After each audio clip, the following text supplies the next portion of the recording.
So Product Hunt has been blowing up. What do you think made them so successful? So Product Hunt is an interesting story because my contributing author on the book is a guy by the name of Ryan Hoover, who was working a job at a startup he was okay with. He wasn't super happy about, but Ryan emailed me one day and said, "Hey, I've been reading your articles on TechCrunch, and I like this consumer psychology stuff. How can I help you?" So we got together for lunch one day, and I said, "Look, I've got all these articles. I've been thinking about putting them together in a book. Do you think you could kind of help me make them into this cohesive book as opposed to a bunch of disparate articles?" And he did. We worked on it for several months, and he did a fantastic job. I really enjoyed working with him. Well, there's nobody who understands the hook model, second to me, better than Ryan. And the next thing that Ryan did after we worked on this book was to start Product Hunt. Right. And he designed Product Hunt from the get-go with the hook model in mind.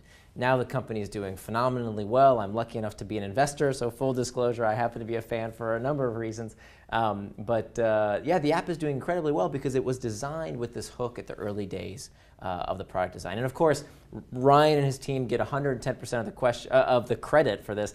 I have the easy part of just talking about the theory, but they had to actually implement it. But I think they saved themselves a lot of time and found the right thing sooner by using the model. And how high as a new entrepreneur can do the same?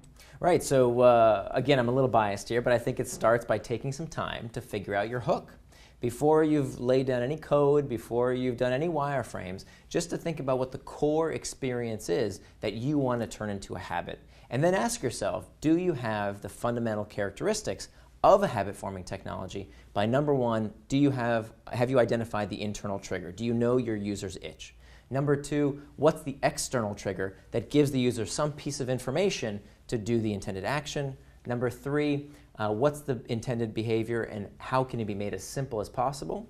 Number four, the variable reward is how are you giving the user what they want, scratching their itch, and yet leaving them wanting more?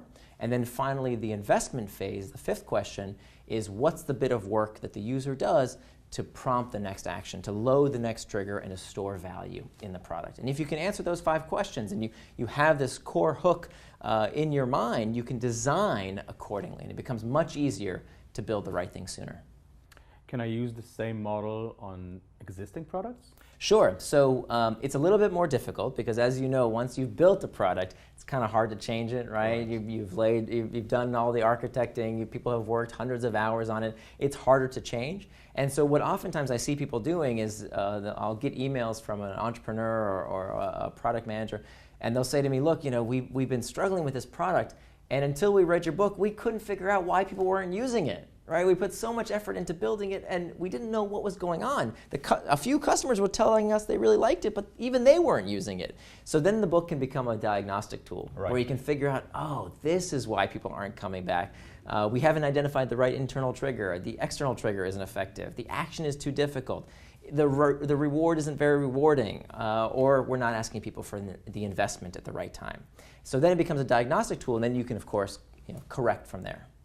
So what hooks does Product Hunt have? Sure. So I think Product Hunt has a great hook. It's something that people use on a daily basis. I think their hook is very reliant on this external trigger of getting an email. So you get this daily email from Product Hunt that says, "Hey, here's the latest and greatest in technology products."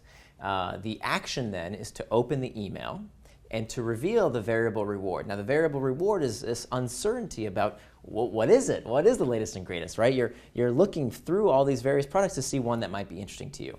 You click on one of those products. If you go to the Product Hunt discussion page, there's all these discussions happening about people talking with the founders of these products. There's this great community formed around these products. And the more you interact with that community by commenting, by sharing things to that community, by creating collections, all of these things load the next trigger and store value. So the next time it won't be your daily digest anymore. Now it'll be an email from, oh, this is your friend who you trust who just posted something to Product Hunt prompting you to come back again, right? That's something a piece of information that you've given the company that can now send you through that 4 steps of the hook once again. And the more you use the product, and this is where I think investors think the company can grow outside of just technology, is that it learns your tastes. It learns what you're into. And so hopefully over time, that hook expands into all different kinds of interesting industry areas. So understanding me and giving me a more relevant result. Right, exactly. That's part of this investment phase.